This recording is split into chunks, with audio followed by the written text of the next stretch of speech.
be surprised to see me on the 954 on a day where we're celebrating special Hondas. But 160 miles on the SP1 was just going to be a bit too much for my back and my bum and my arms and my legs and just about everything really. Nice comfortable day on the blade, that little bit more sitting upright, that eased the power.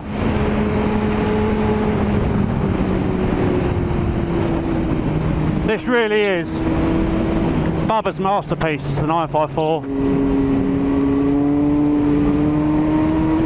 It's so underrated, the 954. I could never recommend it to anyone enough.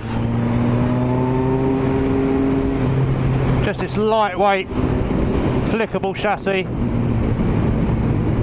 good brakes, not quite as sharp as the SP1, but still good. But power everywhere through the rev range.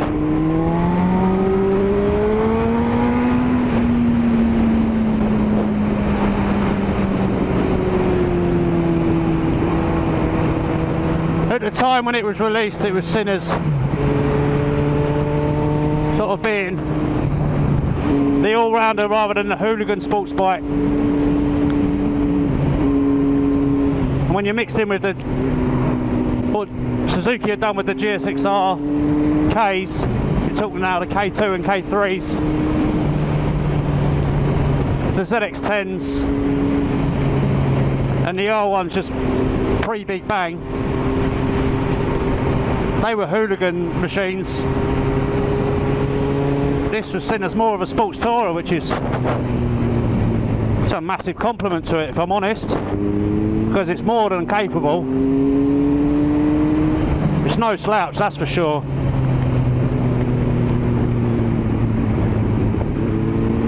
...154 brake horsepower, I believe it was, but combined with 168 kilos,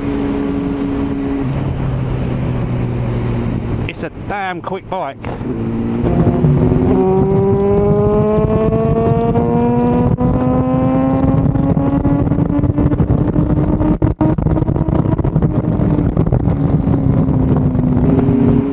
Okay, we've got the 200 brake horsepower machines nowadays.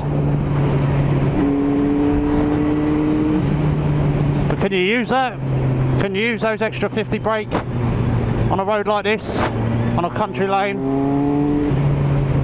I mean, I'm barely using full throttle. So, the 954 is basically the 10-year evolution of one man's genius.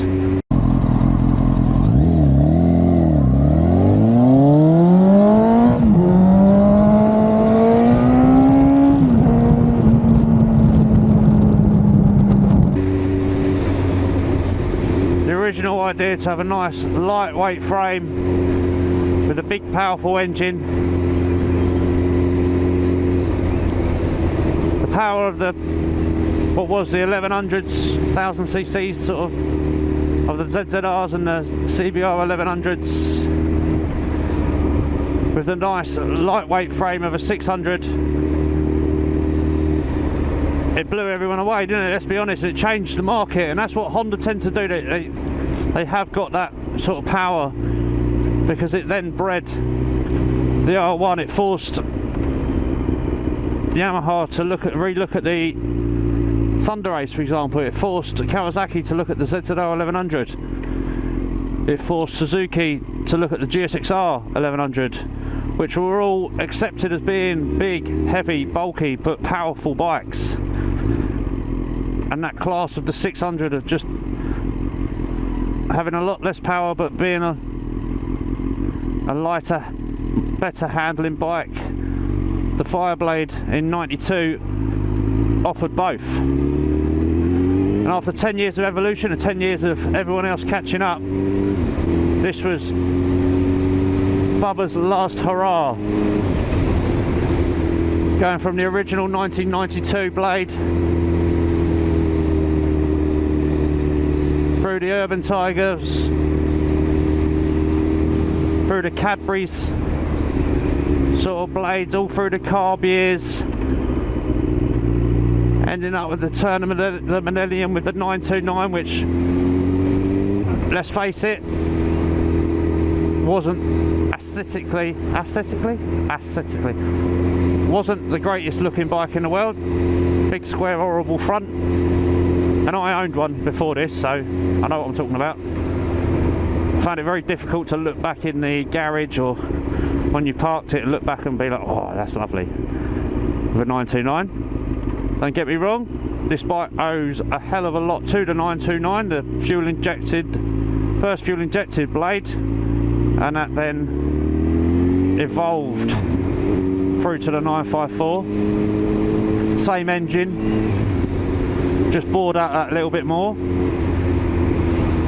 Same front end, forks, front wheel, discs, calipers, all exactly the same as the 929. But then came the change. Everyone went 1000cc, didn't they? The R1, the ZX10, the GSX-R 1000, and the FireBlade was seen as being the underdog in that respect, and hence the first CBR 1000 variations of the FireBlade in 2004, which was post Baba-san. But it's now a 20-year-old bike, this, and it's a very, very good bike. And I think in the original conception of the blade being all about lightweight, all about having as much power as the 900 could have, it became all about all-round. And Honda are very good at doing all-round bikes. I'm sure there are Jigsaw owners, R1 owners, ZX10 owners watching this and thinking the blade is a soft option, and it is the softer option of all the big jack bikes, even nowadays, I think. But the 954 handles brilliantly, brakes well, you can throw it about because it's so lightweight. It's got more power than I can deal with. So thank you very much for watching, and see you again soon.